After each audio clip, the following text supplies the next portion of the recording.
Today we're going to talk about 3 ways that you can protect your home from probate and ultimately pass your home to your beneficiaries without them having to deal with the inconvenience or the expense of the probate court. Now, I want to point out before we analyze these 3 methods that all 3 of them will require you to file a new deed with the county where your home is located in order for them to be effective. The first and best method to transfer your house to your beneficiaries and protect the home from probate is to simply put the home in a living trust. However, I want to point out that many people who try to go this route end up getting it wrong. They go to an attorney, they have a living trust created. The intent is to have this asset, their home, transferred to their beneficiaries and avoid probate, but the home still ends up in probate. And the reason for that is that they do not go to the county where the home is located and file a new deed.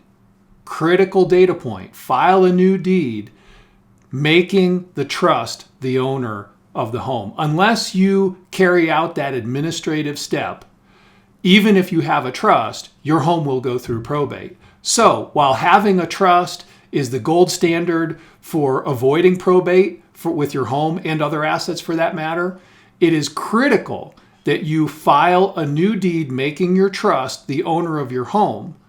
Otherwise, the home will end up in probate. The second method to transfer your home to your beneficiaries and protect the home from probate is to file a transfer on death deed or a beneficiary deed with the county where your home is located. Not all states allow for this, so you need to check and see if the state that you live in allows you to file what is called a beneficiary deed or a transfer on death deed. The terminology is different in different states. I live in Colorado, for example. Colorado allows for beneficiary deeds, but again, not all states do. This is similar to naming a beneficiary on your IRA or 401k. Once you add the beneficiary upon your death, your home just goes to the beneficiary, no probate, no lawyers, no problems. This method is much cheaper than trust planning. The drawbacks are that it's not available in every state and not nearly as thorough or creative as trust planning.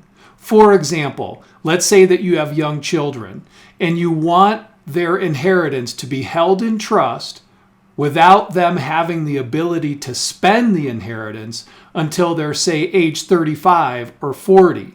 With trust planning, you can accomplish an objective like that. But with a beneficiary deed or a transfer on death deed, you cannot.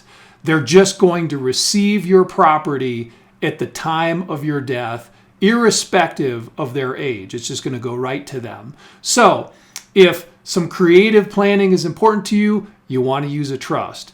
But if your situation is very simple and your children are older, then a beneficiary deed or a transfer on death deed may be the right approach for you. The third method to transfer your home to your beneficiaries and avoid probate is to file a survivorship deed with the county where the home is located, adding your beneficiaries as owners on the property. There are a lot of drawbacks with this method, and it's generally not a good idea. For example, asset protection is an issue.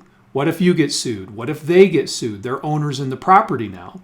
What about divorce? If you get divorced or they get divorced, potentially you could have complications with the mortgage. If you have a mortgage, you may need to refinance.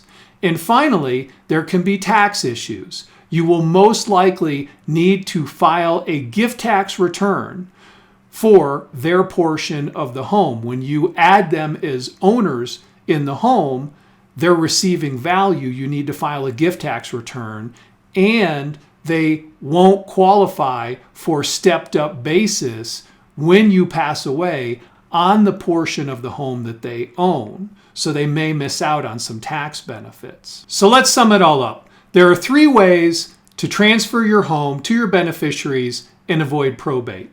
All 3 of these methods require the administrative task of filing a new deed with the county where the home is located. Unless you file that deed, none of these methods will work. The best way to do this, or the best method rather, to transfer your home to your beneficiaries, my opinion, is to have a trust created. The second best method, if your state allows it, is to file a beneficiary deed or a transfer on death deed with the county where the home is located.